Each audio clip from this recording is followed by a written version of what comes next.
seconds to start it. We're at the start of the hour. Hello, everyone. Thanks so much for joining. We're going to give it a couple seconds to start.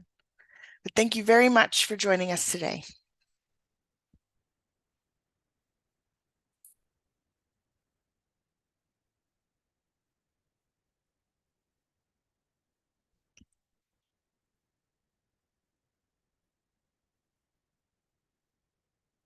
Hello, everyone. Thank you so much for joining us today.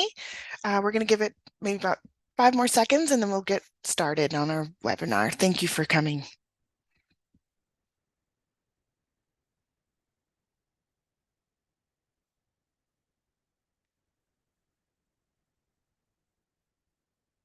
Okay.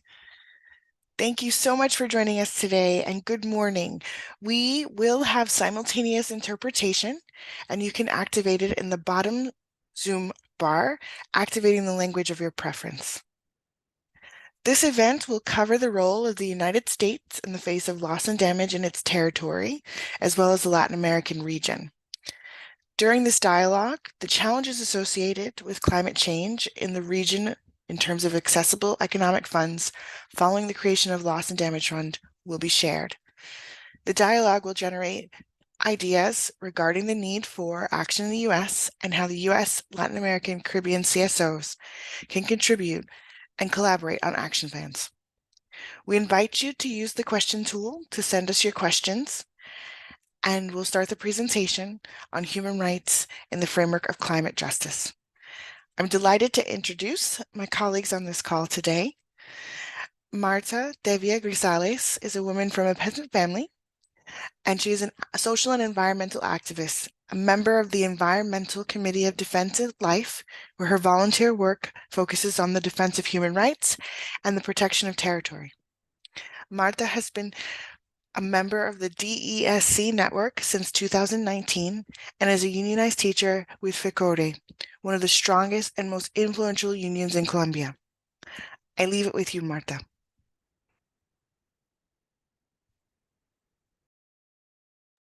Hola Ashley, un saludo especial a todos y todas, especialmente a Ruta por el Clima. Gracias por abrir este espacio tan importante para hablar un poco de la justicia y la responsabilidad, un tema que es sumamente trascendental en estos tiempos, muy importantes para todos y todas. Aquí voy a presentar una breve mirada desde América Latina para abordar los daños y las pérdidas, pero un poco para hablar de los derechos humanos en este marco de la justicia climática, pues entender que toda esta discusión se da por este fenómeno global que tenemos del calentamiento. Es una crisis mundial y sus efectos no se sienten de la misma manera en todo el mundo. Hay un efecto diferenciado.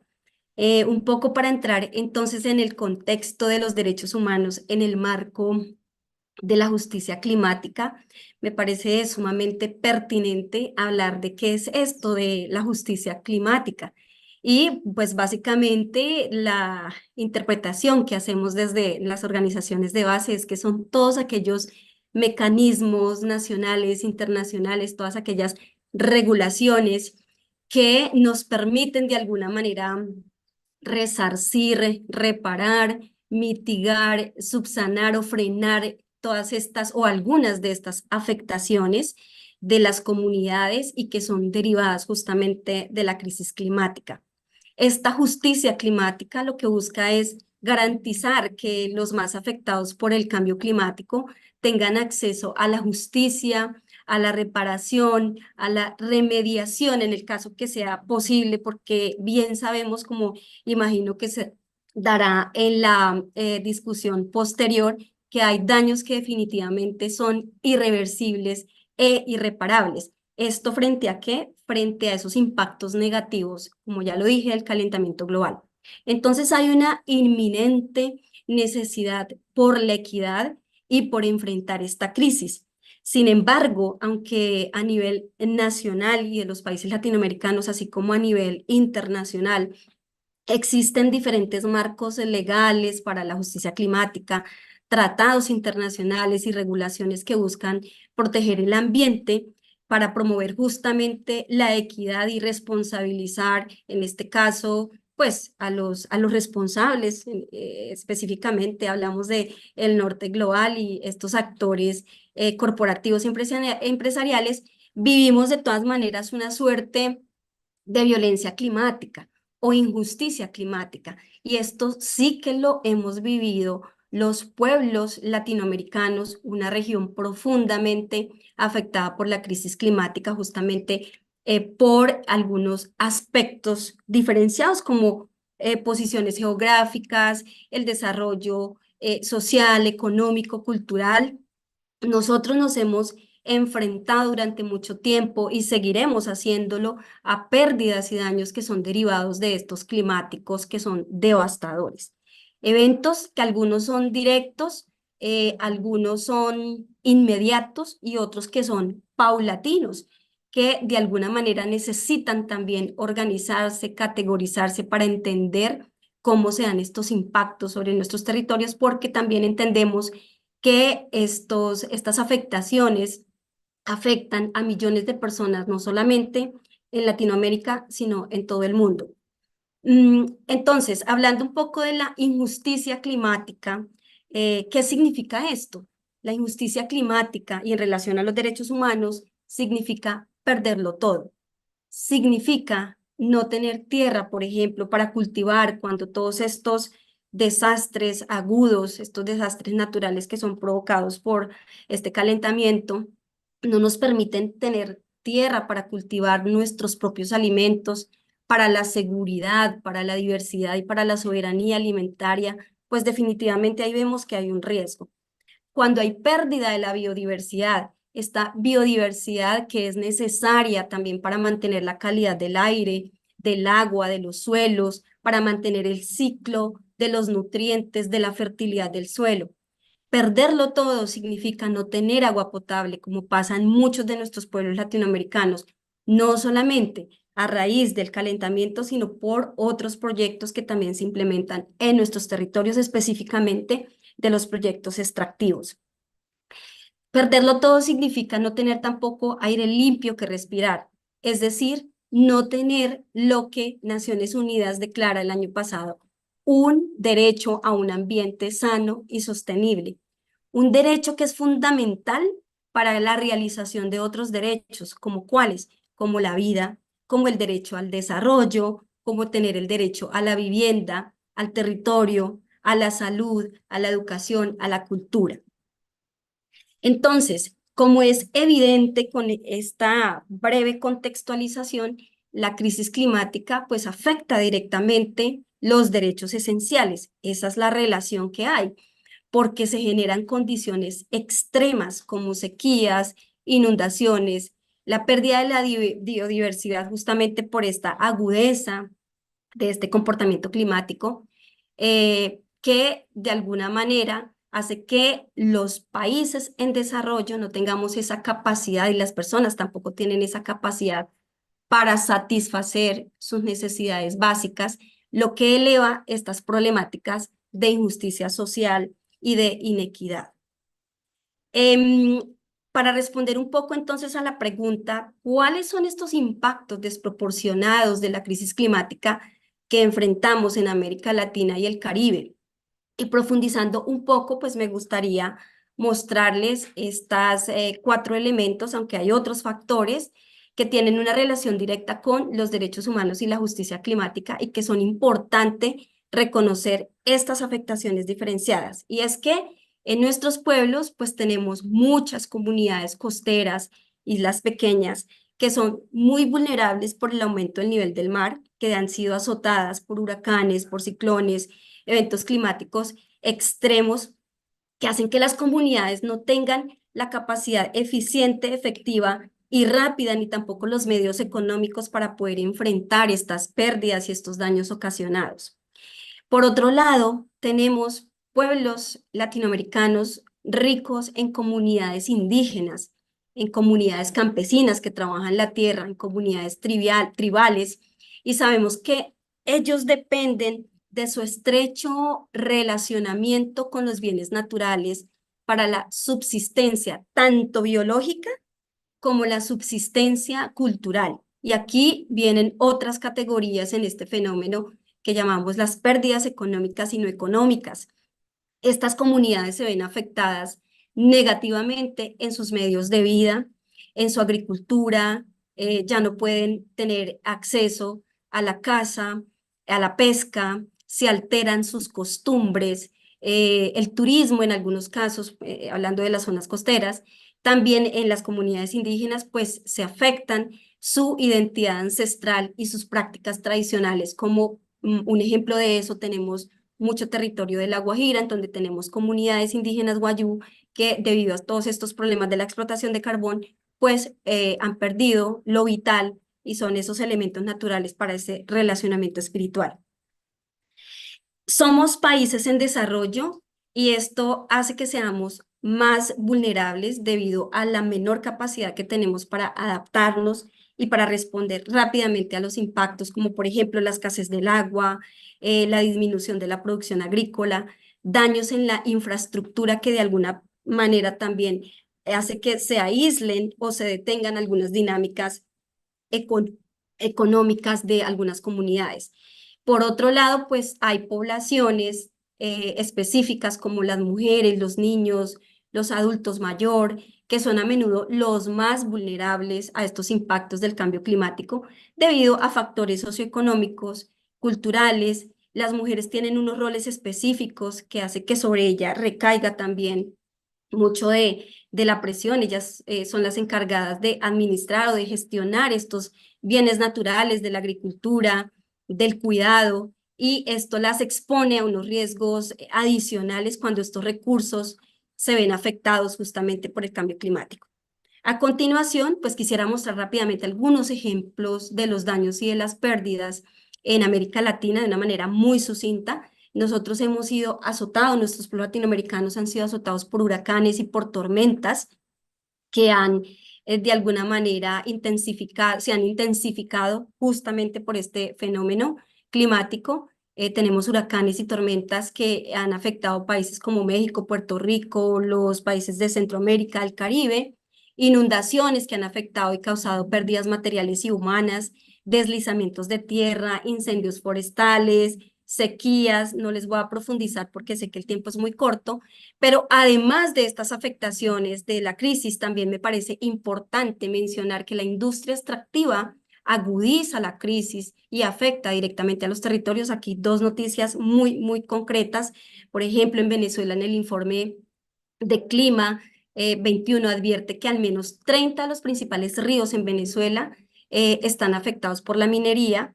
Y en la segunda noticia tenemos a indígenas guayú que protestan en Puerto Bolívar por la falta de agua a razón de los proyectos extractivos.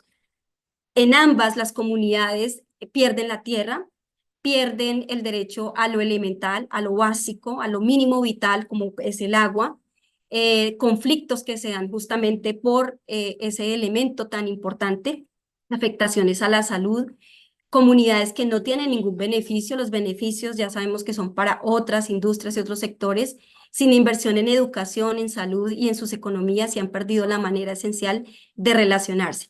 Entonces, en este discurso de daños y pérdidas es imperativo determinar los tipos de impactos que nos afectan, tener una taxonomía también clara que nos permita tener un balance. ¿Para qué? Para comprender, abordar y comunicar efectivamente, responder y agenciar unos mecanismos que nos permitan pues responder y levantarnos ante estos eventos que pueden ser directos como huracanes, sequías inmediatas que sean, pero también hay otros eventos que son paulatinos y que no se pueden reconocer tan inmediatamente, como el derretimiento de los glaciares que ocurre poco a poco, que también eleva los niveles del mar, que sea poco a poco, o la extinción de especies que no se pueden medir tan rápidamente. Por eso es tan importante cuantificar y tener claridad sobre estos aspectos. Hay una responsabilidad multilateral aquí, pues rápidamente, para que se respeten los derechos humanos. Creo que esta responsabilidad tiene que ser visibilizada porque buscamos que sean respetados, integrados y honrados en todo el sentido estricto estos derechos humanos. Hay una responsabilidad compartida, pero diferenciada. Entonces, es importante reconocer la obligación de los gobiernos, de otras organizaciones internacionales, especialmente la responsabilidad del norte global, organizaciones como Naciones Unidas, Unión Europea, la Organización de los Estados Americanos y también la responsabilidad que tenemos como sociedad civil. Se han tomado algunas medidas, por ejemplo, en algunos países latinoamericanos ya se está trabajando sobre la reforestación de áreas dañadas, sobre todo en la zona de la Amazonía, implementación de políticas que promueven la sostenibilidad, que reducen las emisiones de gases de efecto invernadero y en la promoción de energías renovables como la energía solar y la eólica.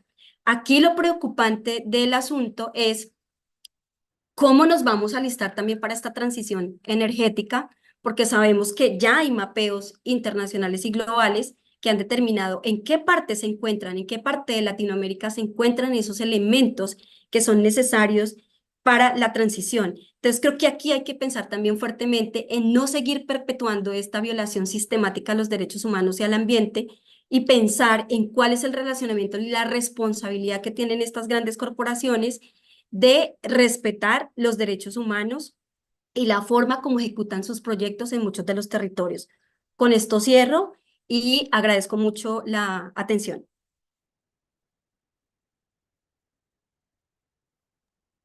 Thank you so much, Marta, for your presentation. Thank you very much for sharing this with us. I want to transition us to our second speaker, Adrián Martinez. Adrián will speak about a fund for all people. Adrián is the director and founder of La Ruta de Clima. Adrián, oh, sorry, I think this is frozen for me. Hold on one moment. I'm echoing. Okay, thank you. Adrián Martinez Blanco is an Alexander von Humboldt ICC alumni and researcher at the University of Eastern Finland. He is a master in environmental development and peace, and he's a researcher on public participation, loss and damage, and international climate law. Adrián, please, thank you for joining us today.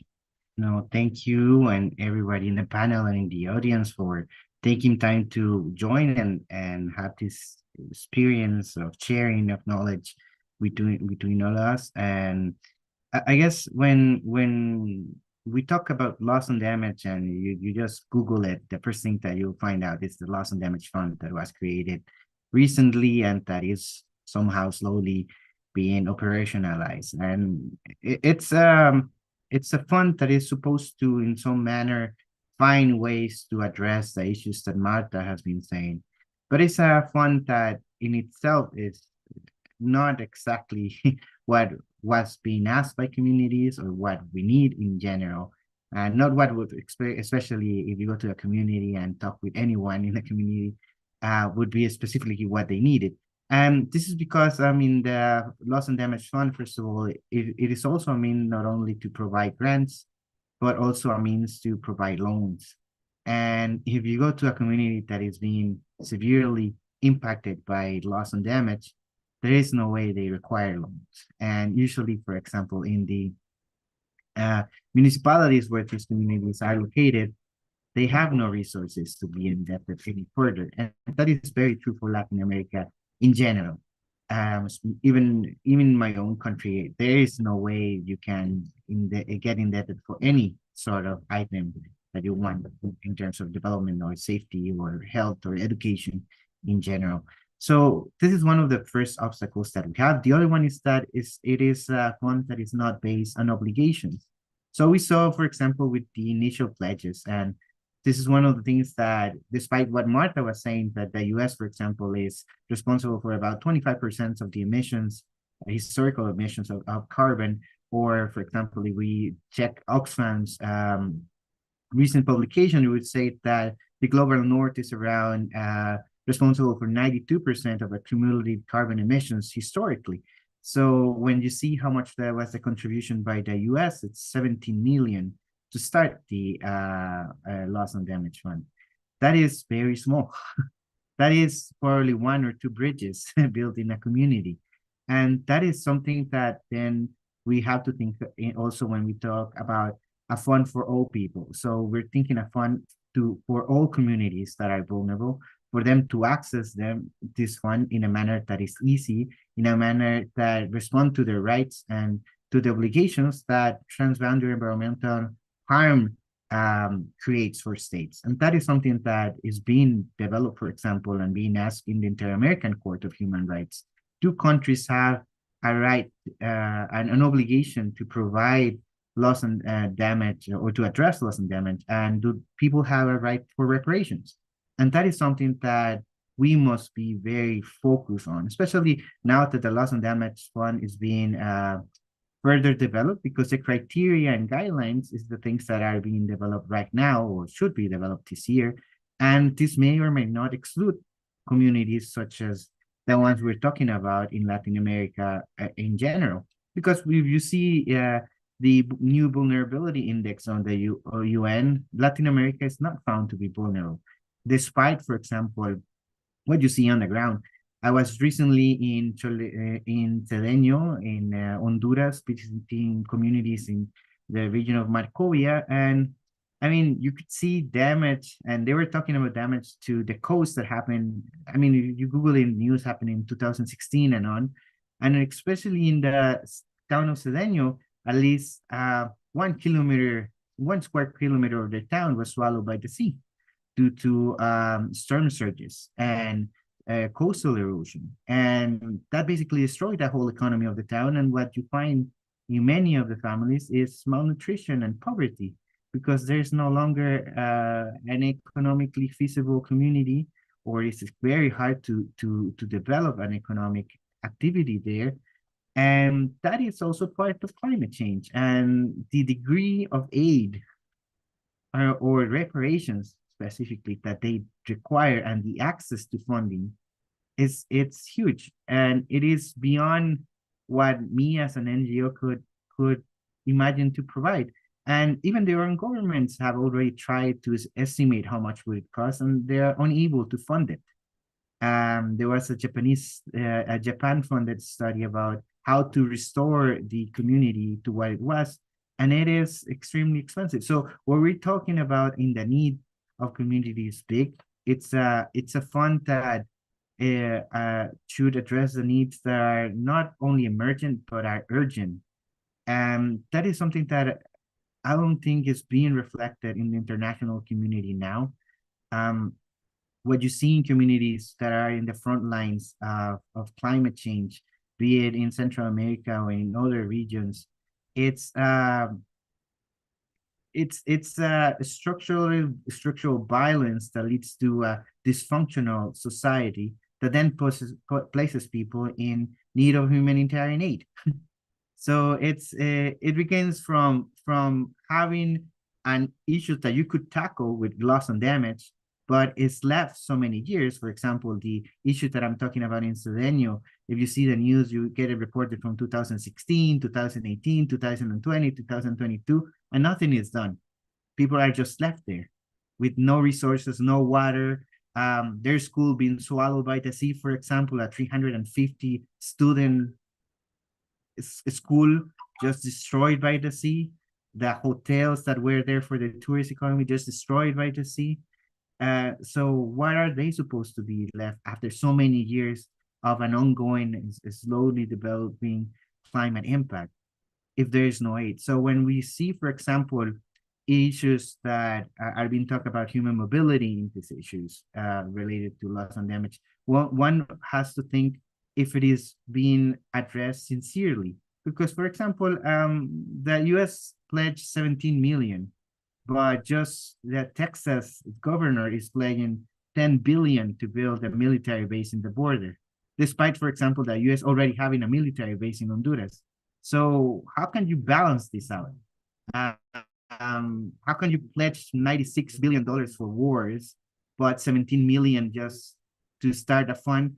And this is something that is very connected. When we see the crises that we're living and in Latin America, it's very connected to military, political, and economic policy making in the US.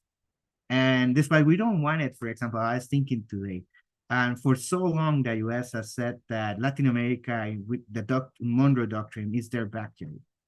And if we follow this logic with what Joseph Borrell used to say about Africa, being Europeans gardeners, well, the US is not being a very good gardener in their own backyard. because they're funding extractivist actions in our communities that increase vulnerability. They have a huge demand for drugs that lead our violence and provide the guns to increase violence.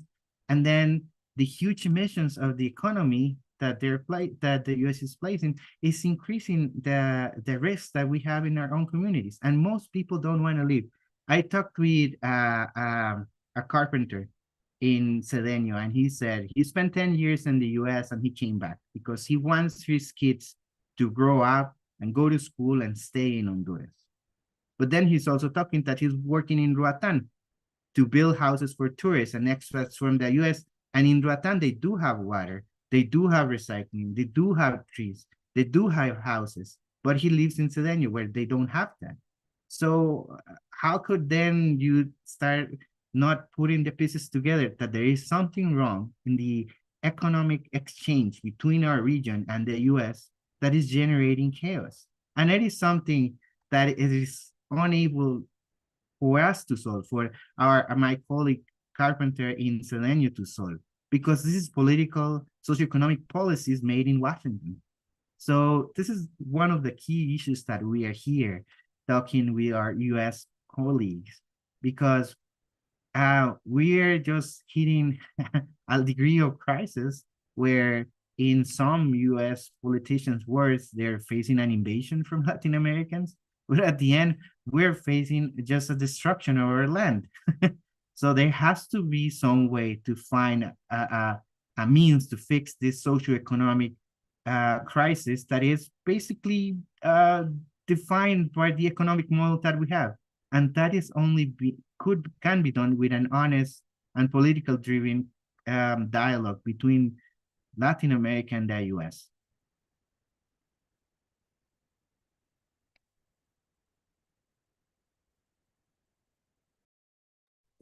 Thank you so much, Adrienne, for sharing. This is absolutely profound. To close out the individual presentations, I would like to introduce Idil Sepulveda Carlo, and he will speak about the experiences of Puerto Rico.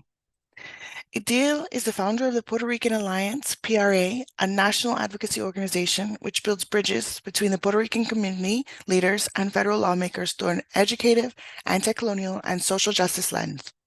He is also a NASA senior earth scientist, licensed attorney, climate change expert, and social activist originally from Puerto Rico and is currently living in the Washington, D.C. area. He has over 10 years of experience in climate change science and policy, environmental justice issues, and engaging stakeholders in diverse settings and topics. Idil was an Aspen Ideas Festival Scholar in 2019. He was awarded with NASA's Group Achievement Medal in 2018 and is a frequent speaker on climate change, environmental issues, and topics related to Puerto Ricans and Latinos in the United States for major media networks. He holds a bachelor's in science in geology from the University of Puerto Rico at Mayagüez, a Juris Doctorate from the University of Puerto Rico School of Law, and a master's degree in climate and society with an energy and environmental policy concentration from Columbia University in the city of New York. Idil, thank you very much. Thank you, Ashley. And thank you again for the opportunity and for inviting us to La Ruta del Clima and to Oxfam. And thank you, Adrienne. I think this is a great opportunity to talk about the work that we have been doing with Puerto Rico and trying to engage more with these organizations that are doing an amazing job regarding the topic of climate change and loss and damage. I think I have some slides. I don't know if I have to share my screen or. You should be able to share your screen. Okay, so I should be, okay. So let me.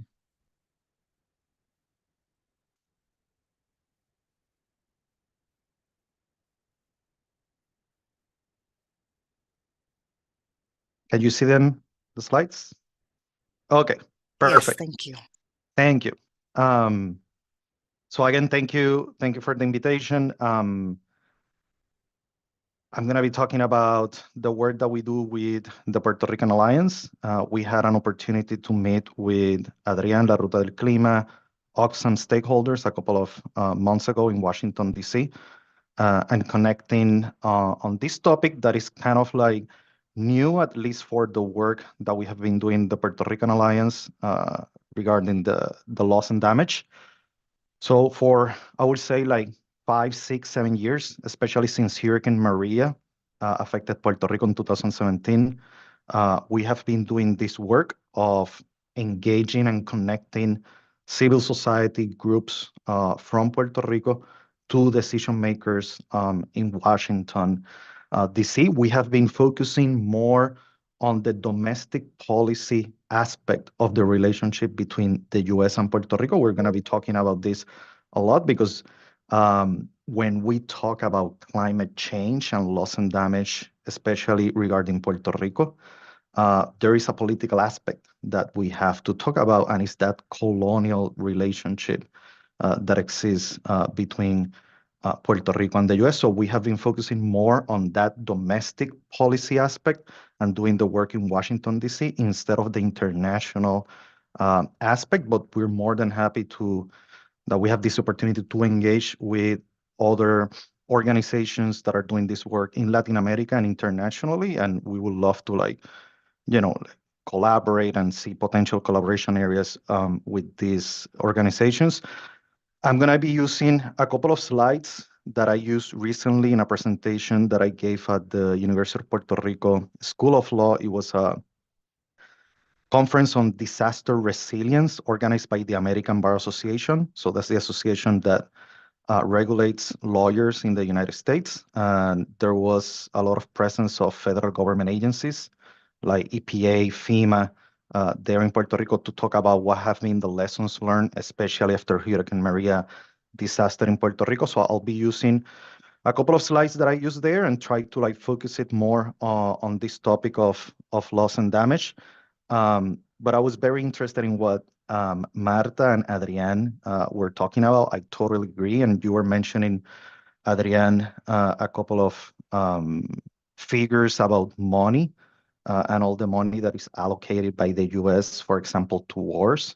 And I was going to talk about this at the end of the presentation, but I want to highlight, we had, after Hurricane Maria, it was like 95 billion in damages that we had in Puerto Rico. FEMA, that is the Federal Emergency Management Agency in the United States, has allocated a total of around $20 to $23 billion for Puerto Rico regarding not only the damages from the Hurricane Maria and Hurricane Irma in 2017, but also the earthquakes that we had in 2020. But those like 20 billion, only like 8% of them have been used in Puerto Rico because of many things, bureaucracy, even language barriers. We speak Spanish in Puerto Rico. In the US, it is English.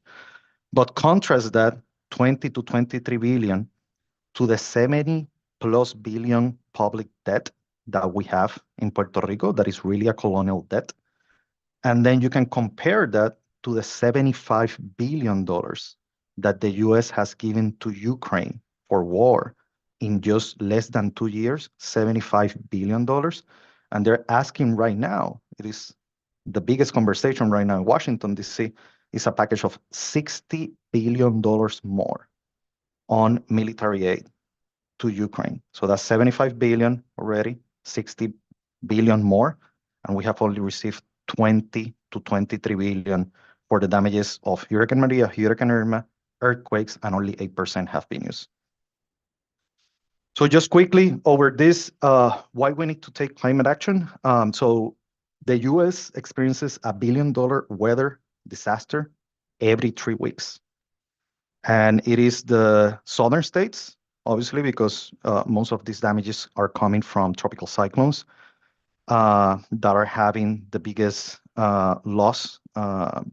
economic losses. For example, Florida has had $140 billion in damages just in this 5-year period of 2018 to 2022.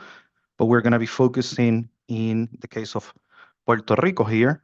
And this was kind of like surprising in a way to me when I saw this report from German Watch.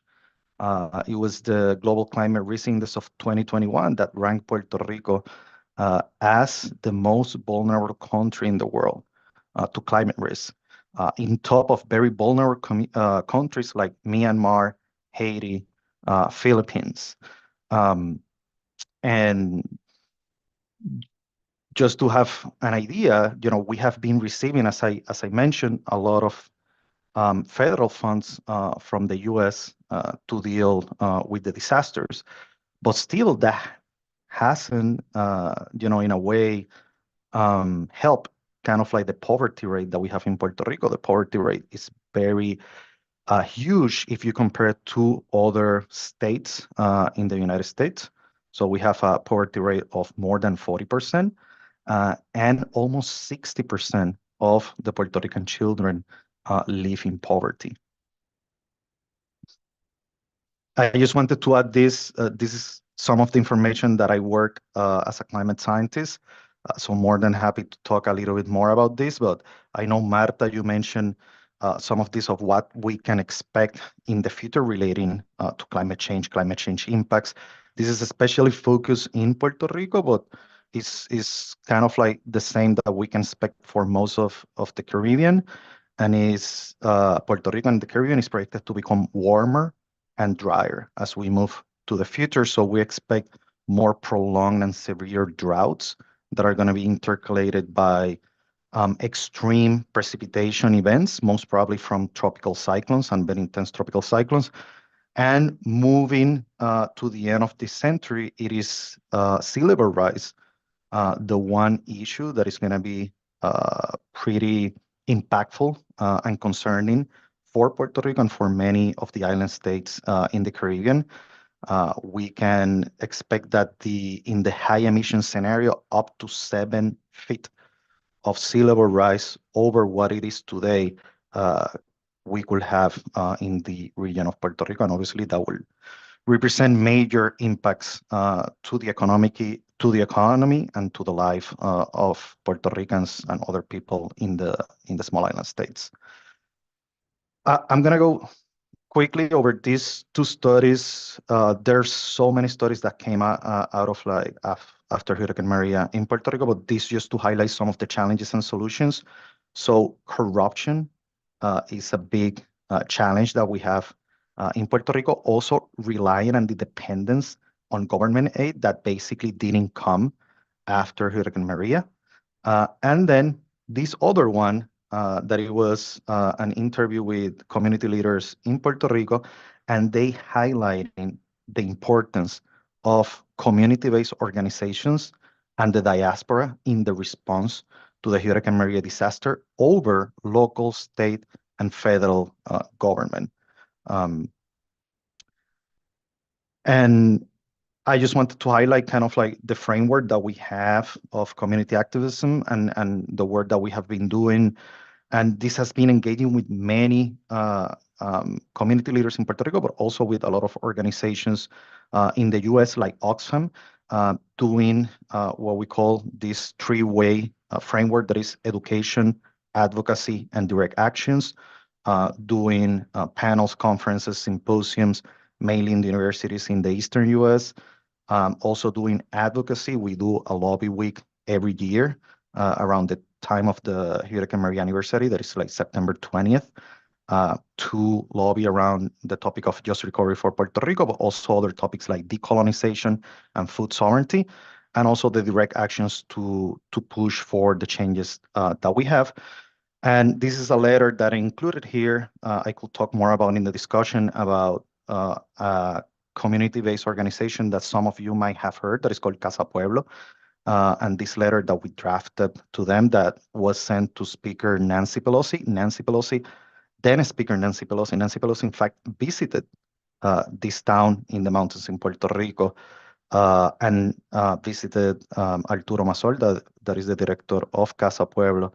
And here I included some of the demands that we have from the communities, especially regarding allowing the community-based organizations to directly receive the funds so we can cut red tape and we don't have all of these like corruption cases that we have from government, and also all this bureaucracy and the negligence that we're seeing both from local, state, and federal government. I'm not going to go over this, but I want to like mention these that are kind of like what we have right now in Puerto Rico to deal with the damages from climate change. And as I mentioned, we were allocated almost $23 billion after Hurricane Maria, Hurricane Irma, and only 8% of that money has been used and has been spent. That's why we are asking, and a lot has to do with bureaucracy, and we're asking that that money, instead of going to government agencies in Puerto Rico that are very slow, they can go to NGOs and community-based organizations. There is a Puerto Rico Energy Resiliency Fund for $1 billion for rooftop solar and storage. This is by the Department of Energy, and we have been engaging with them, so this money can also be going directly to the communities. And I just wanted to highlight that in a recent federal report from 13 government agencies, that they included what they call the U.S. Caribbean, that's basically Puerto Rico and the U.S. Virgin Islands, they highlight that political relationship. Many of the issues that we have in Puerto Rico are political. So they mention long histories of colonization and systemic inequality are the ones that are affecting the people in the U.S. Caribbean and are going to be still affecting the people in the U.S. Caribbean. So I want to finish just highlighting what the federal policies should focus on regarding Puerto Rico and the U.S. relationship between United States and Puerto Rico. And it should be reprogramming the federal funds so they can go to community-based organizations. And I mentioned that repurposing the Hurricane Maria aid funds, all these $23 billion that only 8% have been used, into an American foreign aid model instead of like what we have right now, so we can use the Puerto Rican institutions and especially the language systems that we have, so the help can go more quickly and efficient to the people that need it the most. You will be surprised that many of the issues that we're having have to do with translation of English to Spanish, Spanish to English in some of the requirements. We need less dependency because that makes us more vulnerable, and more self-sufficiency, local economic development, energy independence, and food sovereignty. We had a financial oversight board that basically makes all of the decisions regarding the budget, the public budget in Puerto Rico, and that was it was created by the U.S. Congress, and the people in that board are named by the U.S. Congress and by the president of the U.S., basically taking away a lot of some of the democracy that we had in Puerto Rico. And then we have a couple of colonial laws, like the Jones Act, that makes everything more expensive in Puerto Rico, but highlighting the most important aspect, even regarding climate change, loss and damage, is a process of self-determination and decolonization for Puerto Rico. Many of the problems and the problems that I'm making reference here have to do with that colonial framework and colonial relationship that we have and still have with the U.S. So with that, I'm going to finish and happy to answer any questions.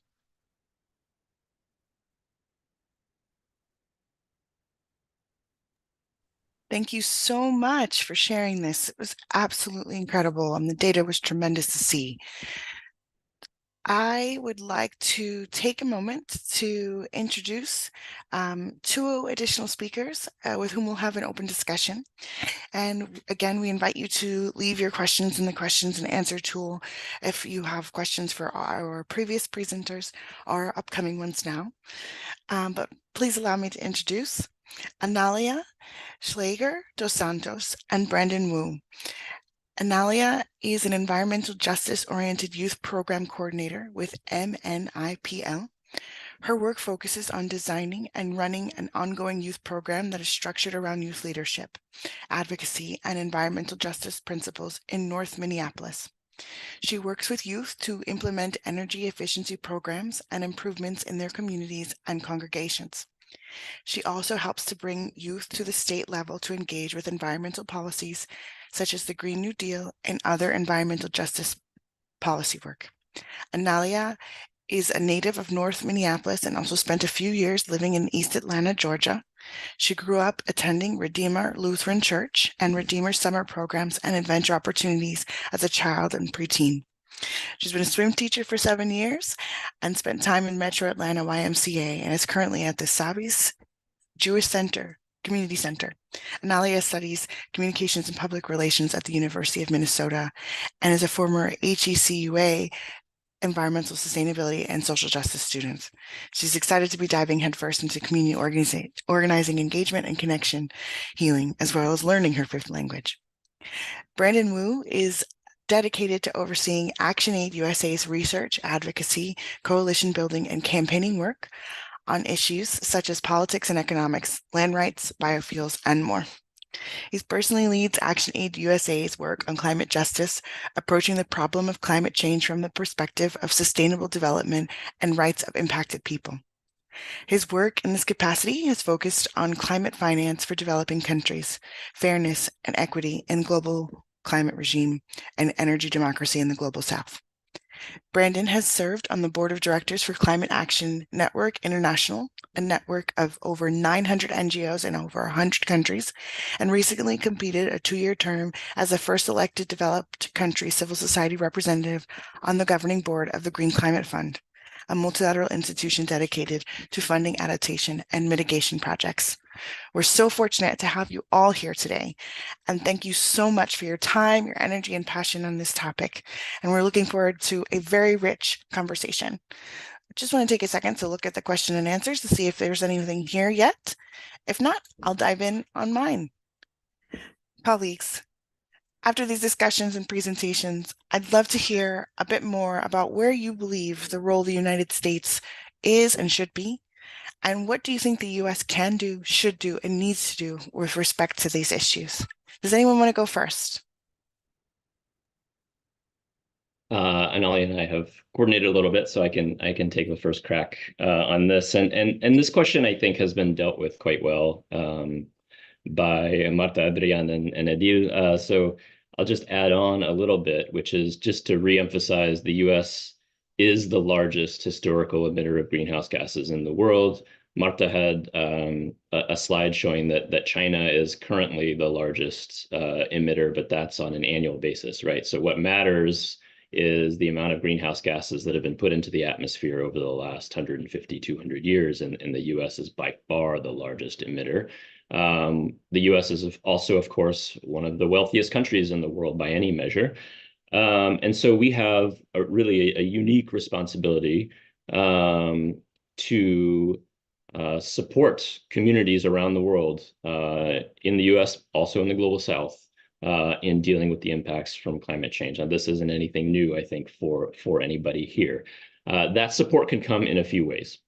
So one way is reducing our own emissions in order to reduce future loss and damage. Another way, of course, is providing funding, and this is obviously something that many of us here have worked on in the context of the Green Climate Fund for mitigation and adaptation, and now in the context of the Loss and Damage Fund. Just to say a little bit more about this, there is no easy way to calculate sort of what the U.S. fair share, as it were, of climate finance to the global south should be. The most recent effort that we did collectively as civil society was when the Biden administration took office a few years ago, and they had to submit a pledge to rejoin the Paris Agreement on climate change. A few of our organizations developed what we call the Fair Shares Pledge, Fair Shares Nationally Determined Contribution. And we indicated that $800 billion over the next 10 years would be a sort of good faith down payment on the U.S. fair share, because the real number is actually significantly higher than that, right? But that's $800 billion to support countries in the global south to transition to greener economies, to support adaptation and resilience in communities, and to respond to loss and damage. So again, for all of those things, $800 billion was sort of a bare minimum down payment. Now, what we have is the United States so far has contributed $2 billion to the Green Climate Fund since we initially made a pledge 10 years ago. Of course, we pledged $17.5 million to the new Loss and Damage Fund, which you all have heard about. And I want to put that number in particular in context, because that number is especially insulting, right? The U.S. fought tooth and nail to not have a loss and damage fund at all. And then they finally agreed to it thanks to pressure from our organizations, which I think Anelia will go into a little bit more. And then last year, they made a pledge of $17.5 million. A lot of the speakers have talked about the link to migration. So I want to compare that number to the annual budget of the U.S. Immigration Enforcement Mechanism. So that's Immigration and Customs Enforcement and Customs and Border Protection. Together, they have an annual budget of $25 billion, which is, I just did the math, 1,428 times greater than the pledge that we made to the Loss and Damage Fund last year.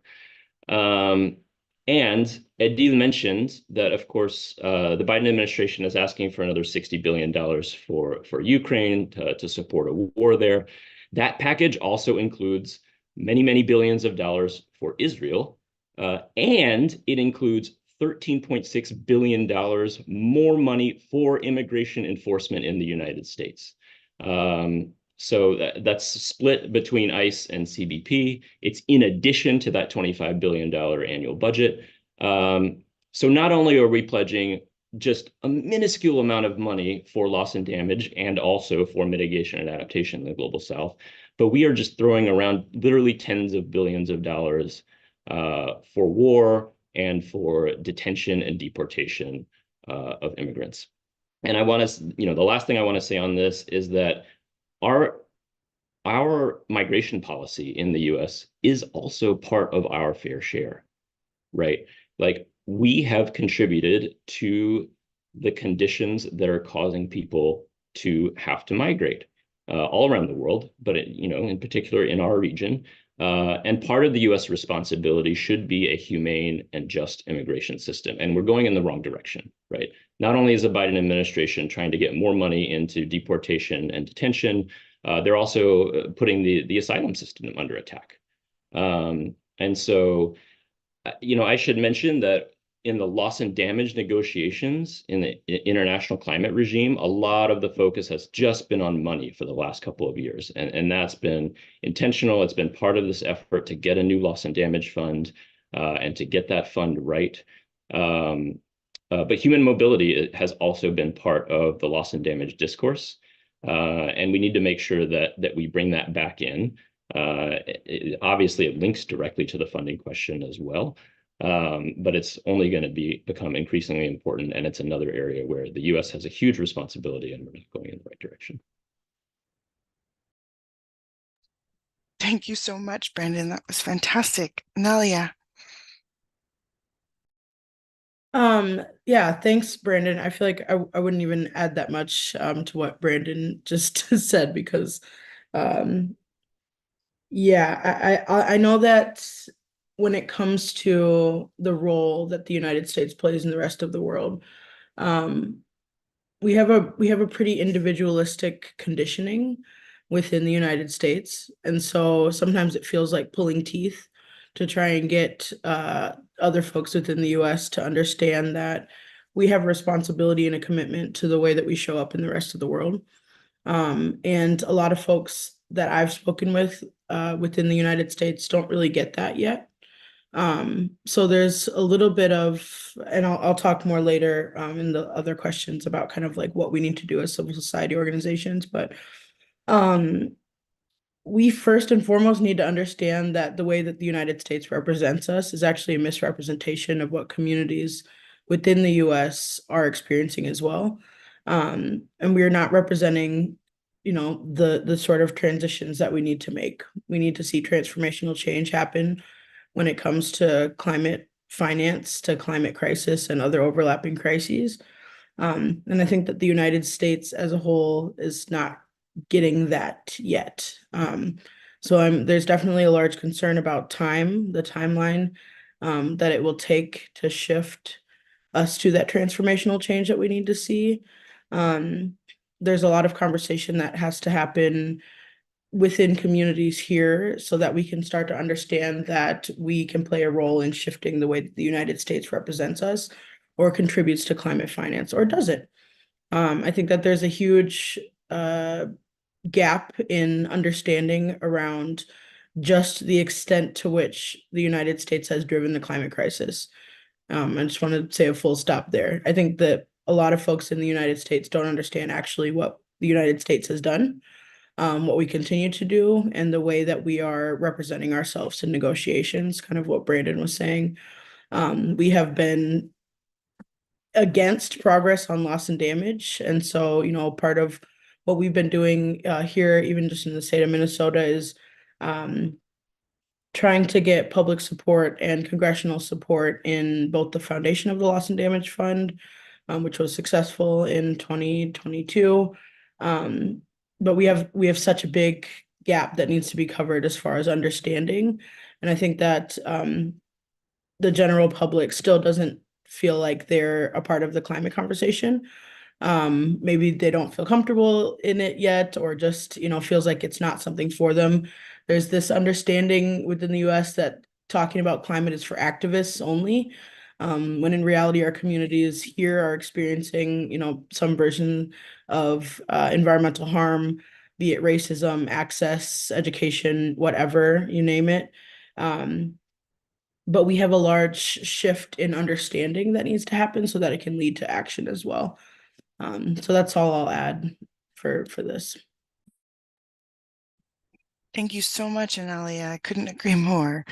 I would love to hear, and let me just double check the questions. I have a question from Isabel Gonzalez.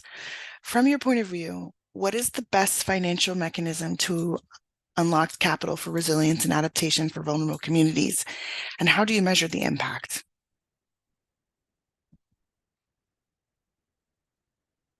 I believe that question could be from anyone. It doesn't say specifically, so let's go for it.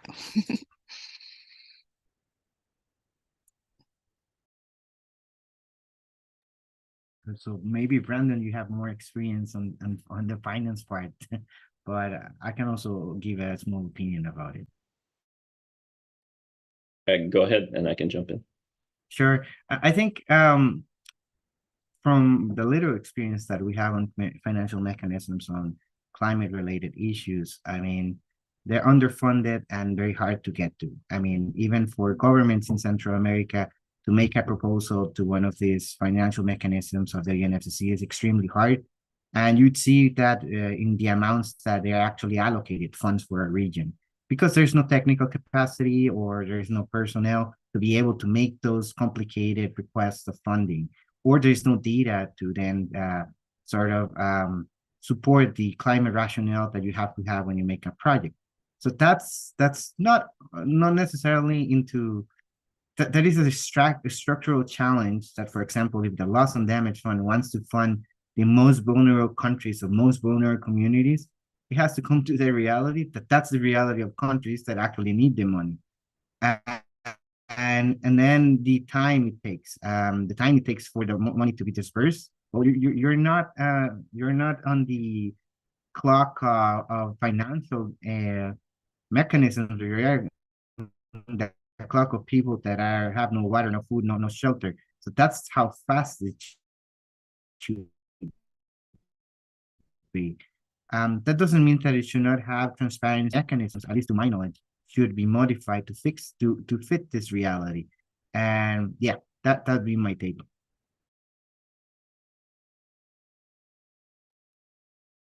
Thanks, Adrian. Yeah, unfortunately, there's no easy answer to what the best mechanism is. You know, we fought for many years for multilateral climate finance funds because we believe that from a justice and equity and global governance perspective, a multilateral fund is better than what we have otherwise, which is bilateral flows, which that really just depends on the political winds in the contributor countries. And it's not transparent and there's no public accountability. or it flows through, say, the multilateral development banks, the World Bank, the IADB, et cetera, which typically come as loans, and with a lot of conditionalities, right? And so we fought for things like the Green Climate Fund, like the Loss and Damage Fund, to be able to give grant financing, to be able to have a democratic allocation framework. But the challenge is, those institutions are governed by country negotiators, right? And so they are also susceptible to geopolitics. And it's very hard to figure out, as Adrian was referring to, how do you get money from this sort of very high level global institution directly to vulnerable communities? Now, there's some things that we're fighting for. So the Loss and Damage Fund, a lot of its governing framework did not come out the way that we wanted it to. But there is a provision in there for direct access to funding for communities. Now, what that's going to look like, we don't know.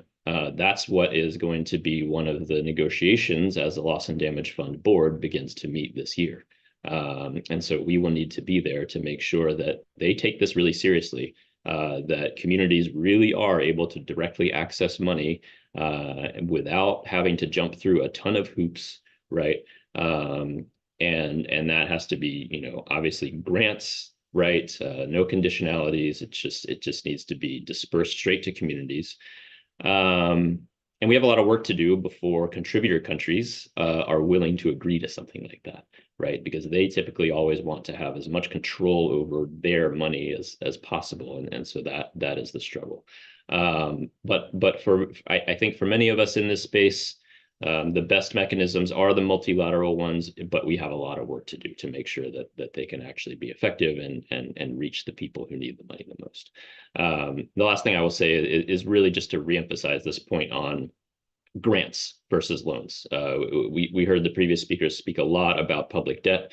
And right now, the way that climate finance is flowing, it's actually exacerbating public debt rather than relieving it. This is a big reason we wanted the Loss and Damage Fund, so that countries wouldn't have to take emergency loans, say from the IMF after a disaster. But grant-based finance is absolutely a key part of our demands. Actually, I wanted to add to the question from Isabel. I can talk about the case of Puerto Rico, and obviously in Puerto Rico we don't have access to many of the international funding mechanisms. We are, and that has to do a lot with what I was talking about, the colonial relationship.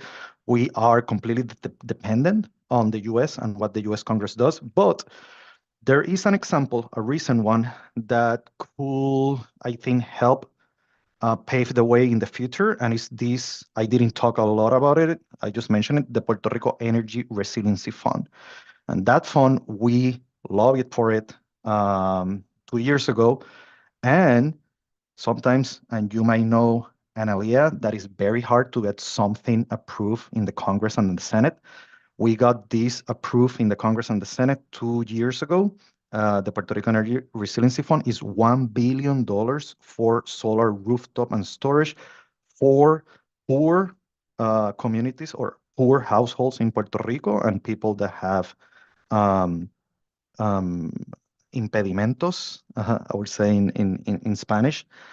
We originally fought for $5 billion, but we got $1 billion, and how it was the money went to the Department of Energy.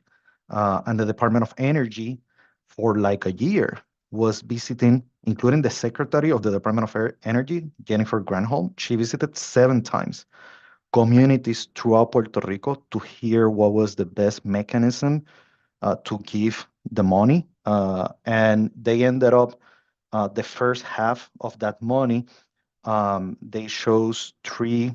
We were pushing for this mechanism that I mentioned of Casa Pueblo, that they were asking that the money go directly to community credit unions, and then they could use like local contractors in the towns that they already know how to install this.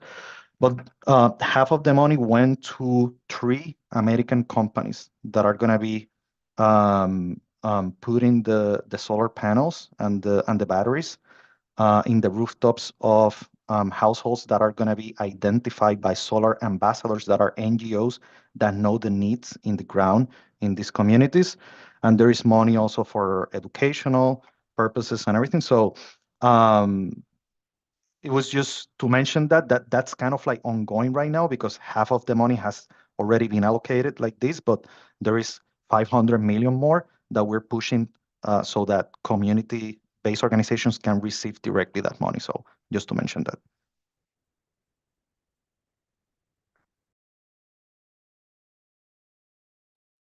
Thank you so much for that very, very, very rich response to this question. I do have some questions in the chat, but wanted to get a chance to ask those and then also talk a little bit about the accessibility of economic funds, the grants versus loans conversation in particular, and if there's a way to better localize and connect with local institutions. I'd love to get your perspective on that. If anyone would like to start. Adrián. So yeah, sure. So one of the things that here in the Ruta el Clima worries us about the loss and damage fund is that when you read the governing instrument of the loss and damage fund, there's a differentiation that has been made since the initial decision to create it, and they started to talk about assisting and reacting to loss and damage instead of addressing. And this differentiation is built in between what the loss and damage fund is supposed to do and what the funding arrangement is supposed to do. So when you read the instrument, the focus on addressing is towards the funding arrangements. And I'll talk about that in a little bit. And this is very important because the loss and damage fund is being built to fund the gaps that are not being funded by the funding arrangements, by financial institutions, international financial institutions. So when we talk about the financial arrangements, this is orchestrated by the Loss and Damage Fund Board, meaning that they will do this high-level dialogue with the Secretary General of the UN and bring all these huge financial institutions like the IMF, World Bank, to see what they can fund and try to sort of lead them to fund loss and damage. But most of these institutions provide loans. So the core issues, the core funding of loss and damage is being delegated to institutions whose purpose is to provide loans or to provide market solutions to loss and damage, such as insurance or other innovative sources of finance, whatever that means, which is probably just mercantilizing or making loss and damage market-driven issue, instead of simply providing the funds for the loss and damage fund. So this is one of the key sort of worries that we have in terms of how funding can be provided if the structure is built for the financial institutions that we already know that they're flawed. And yes, there are discussions about reforming them, but the likelihood of that for the World Bank or the IMF to change, I don't know, 50 years of history of promoting structural reforms in our country to promote neoliberal markets and will change. And they're placed as the key way to provide aid to the most vulnerable situations in the most vulnerable countries that we have. And if I take a lesson from my trip visit to Adil's home country or territory, I don't know, let's say country in Puerto Rico, what we hear from the communities there is that when they were most vulnerable, they just took whatever was offered. And that also gave way to a lot of gentrification and business opportunities for outsiders to take advantage of. And if we see in my country, poverty is being replaced by gentrification and tourism. Lots of foreigners coming just to have their houses And yeah, they can pay to import food and secure water sources and have their own energy. And you stop speaking Spanish, you stop, you start paying in dollars. So this market-driven solutions of loss and damage is one of the things that nos preocupa más in terms of the loss and damage funds sourcing, and in terms of where the money is going to come, and what is the logic of this money will be provided.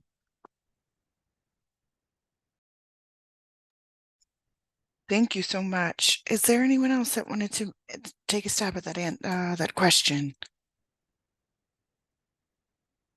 No? I could. Oh, please. Just one more issue that's somewhat specific to the region is that most countries in our region are considered by the international financial institutions to be so-called middle-income countries. And what this means is that they have a harder time accessing grant finance, or even the highest levels of concessionality in loans. And this, became really clear in the context of the Green Climate Fund. We were fighting, we were trying to get a project approved in Latin America that would have been mostly grants. And some of the contributor countries, I think in particular the US and the UK, said, no, we don't want to be giving grants to middle income countries. Those grants should be reserved for the most vulnerable. And this is a really, I think this was referred to earlier, there's a really narrow conception of who the most vulnerable countries are, that often serves the political purposes of the contributor countries. And this is a real challenge for countries in our region. It's an additional barrier to accessing grant finance.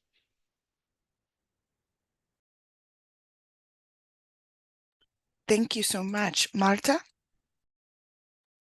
Bueno, me animé a acotar una idea súper precisa con respecto a los fondos y tiene que ver con una serie de criterios también que tienen que cumplir los países para poder acceder a estos fondos. Por ejemplo, en el Fondo de Daños y Pérdidas, pues se requiere que los países, uno, hayan sido pues vulnerables y tengan esa capacidad también de mostrar esas afectaciones que han sufrido, que tengan comunidades vulnerables, campesinas, que también tengan regiones en zonas costeras. Y por otro lado, también se exige que los países cuenten con unos mecanismos de gestión financiera y lamentablemente en muchos de los países pues todavía no se cuenta con un estudio minucioso o con un plan que permita justamente desescalar y a llegar a las comunidades de manera súper transparente todos estos dineros. Sabemos que muchos de los pueblos nuestros también sufren o estamos azotados por temas tremendos de corrupción. Entonces, yo creo que todos estos aspectos también hace un poco difícil acceder a estos fondos. Gracias. Thank you so much, Marta. We have some questions in the chat, which is a little bit away from the financing portion, but wanted to hear about sort of where do we believe that energy will be most impacted, and if there are any universities or centers of research that you would recommend referencing as folks get connected to these questions and look into these areas of research.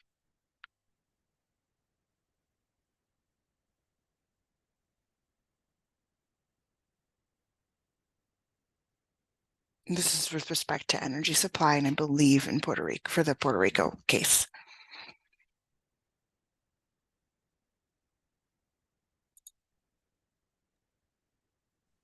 Yes. What was the first part of the question? What is the best available source for education with respect to renewable energy? And if there are any places, or what is your read on how and where the energy supply will be most impacted given the predictive analysis that comes along with sort of the work that we've been doing? Okay, so I can answer the last one. Also, you mentioned about sources where we can get information or universities. I think I wrote about that in the chat, not regarding Latin. I don't know Latin American universities that are doing this work. I mean, there's a lot of them, but I know the University of Puerto Rico, obviously, is doing a lot of this work. The Mayagüez campus in the western part of Puerto Rico, they have an electrical engineering department. They have been partnering, in fact, with the Department of Energy and many of the Department of Energy labs in these studies that they have been conducted. Just to mention the Department of Energy labs, they just released a study that was called the Puerto Rico 100 study, where they explain all the pathways for Puerto Rico to achieve 100% renewable energy in the electrical system by 2050. That's basically the public policy of Puerto Rico. It's also the public policy of Puerto Rico of achieving, I think it's 40% renewable energy by 2025 next year. And we know that that's not going to happen because right now we're at 3 or 5%. And regarding resources, I will direct them, one, University of Puerto Rico, two, the DOE labs, but three, also, there is a lot of NGOs and community-based organizations that are doing a lot of work regarding this issue. And I can mention, and the people in Puerto Rico at least will know about these organizations, mainly Casa Pueblo, that I mentioned them. We have been working with them for maybe like 10 years. And they have been leading the way in the mountains of Puerto Rico regarding building renewable energy community grids and getting funding outside government, outside especially federal funds from foundations and from other organizations to build these community grids in the mountains of Puerto Rico. And they have been also publishing reports. Some of the people there in Casa Pueblo, they're also professors at the University of Puerto Rico. So you can find more information there. I'll type a little bit more of this information in the chat. Yeah, we don't work a lot of energy, but we have collaborated in the past with the World Future Council on a study on 100% renewable energy for Costa Rica. And so I think my colleague can paste that in the chat. Thank you so much for that. Looking at sort of how can our civil society groups influence the U.S., I would love to hear a bit more and expand a little bit more on this part of the conversation of where can like-minded institutions, like-minded partners begin their approaches to influencing the U.S., or perhaps if you'd be able to share a bit about sort of how you are able to do so and how we're able to work together to bring about change and also the very, very needed and important dialogue.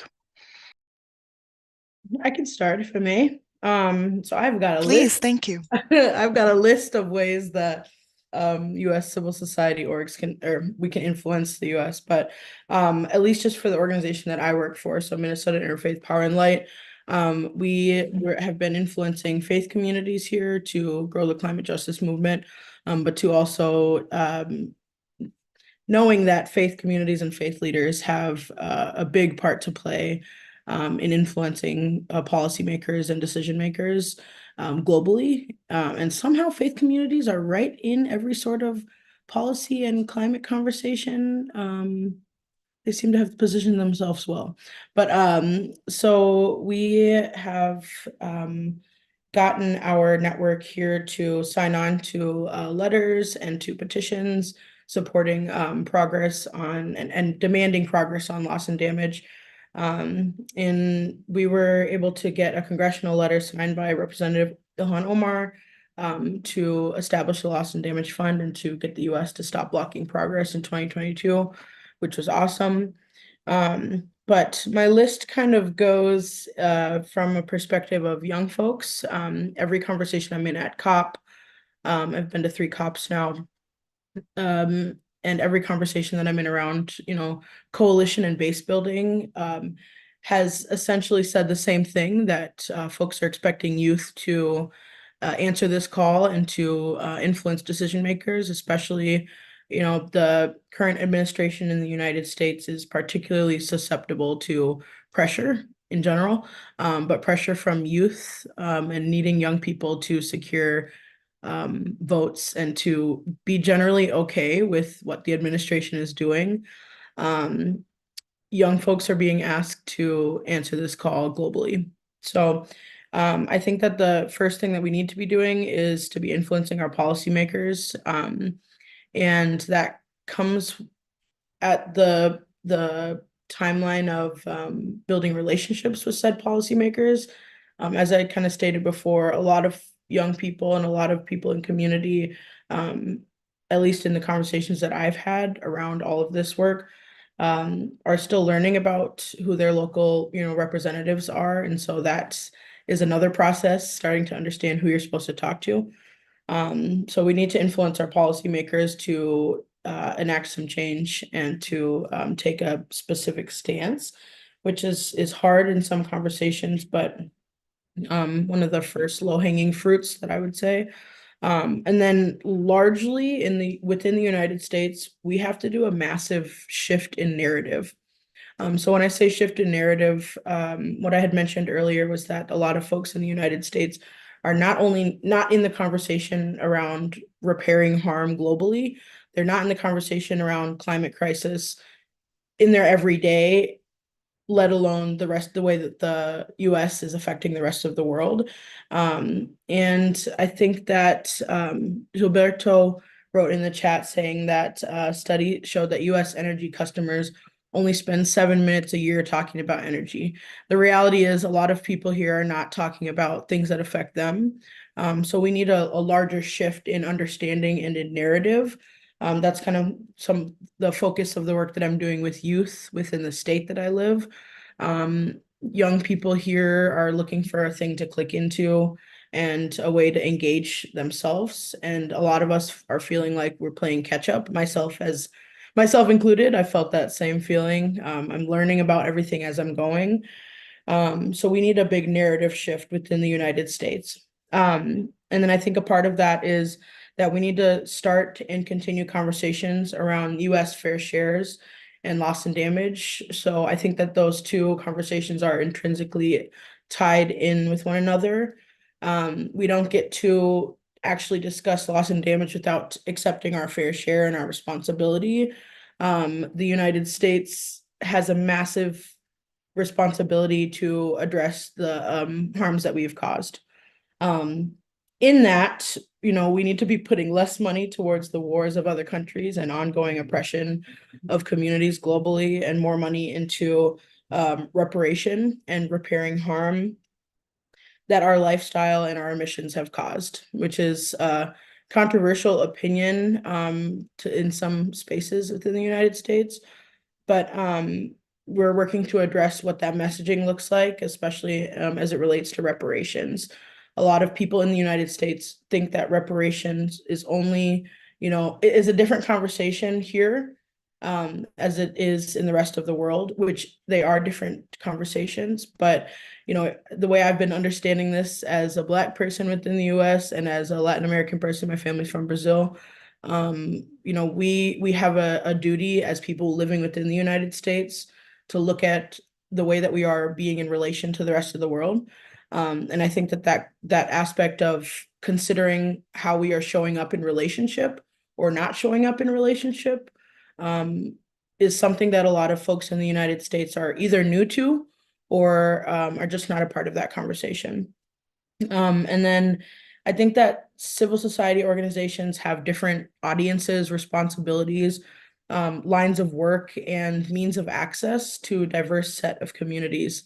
And those communities have different lived experiences that make it so that they're not only able to spread the message of urgency as it relates to climate finance, but climate crisis in general, but also can anchor into the work that needs to be done from a human and a community-based perspective. Because of that individualistic way that the United States tends to have us live,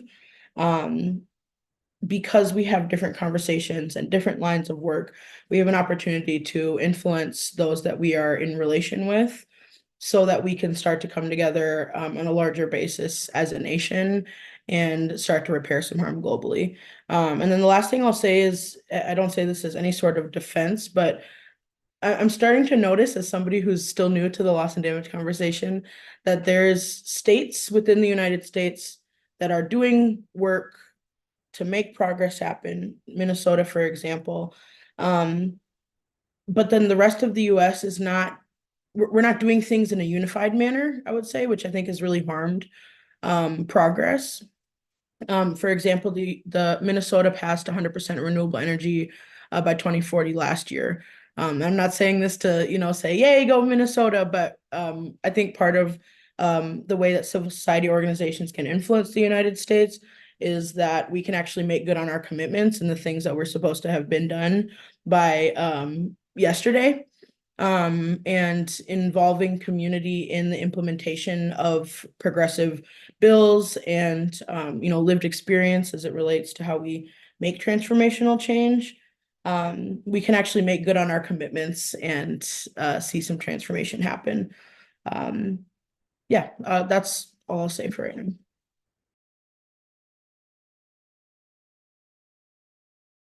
Thank you so much. Adrian? Yeah, I think this sort of dialogue and also the efforts that we have been doing during these last months with Oxfam and with Edil and also with Analia and also the work that we do in the UNSSU with Brandon is very important. I mean, these are dialogues that at least from our side, we do far more often with European organizations and also with European political representatives in terms of just doing this exchange and this joint advocacy and even joint projects of research or that can provide a bridge in this political discussion, because what we're facing is a systemic issue. We're interdependent in terms of what we're facing, and also the solutions that we require not only require mutual understanding of what is happening and what are the challenges and what needs to be addressed, but the issue itself, it's systemic. It's climate change, it's the economic system. So I think further connection between US and Latin American NGOs is very important. There's far too much we have in similarity, far more than with other regions. And this is something that, at least from our side, is something that we have been prioritizing and that hope that we can develop further in the coming months. Thank you so much for sharing that. I do want to be mindful, it's 11:28, so I'm just double check the chat to see if we've got anyone online that has asked anything. No, I think we are good there. Well, I want to just thank you all so very, very much for joining us today and for sharing these very important perspectives on such an incredibly important topic. Again, my name is Ashley Thomas. I'm a Senior Policy Advisor at Oxfam America, where I focus on climate justice and international climate finance policy. And it's been a delight to be able to share this time and space with you here today to hear these different perspectives and to really have a rich conversation about what our next steps can be, where we are today presently, and how best we can look at engaging in progressive climate action in the face of loss and damage, and looking at how best to finance and see lasting, sustained change, and to ensure that we are empowering one another and each other as we make and generate ideas about how to act, where to act, and when to act, given these very, very connective issues. So I thank you all very, very, very much for your time, for your participation, and thank you all, our online attendees, for joining us here today. And it has been a delight to be here. Thank you so, so, so much. Thank you, everyone. Thank you, thank you, thank you. Muchísimas gracias a todos. Gracias, gracias.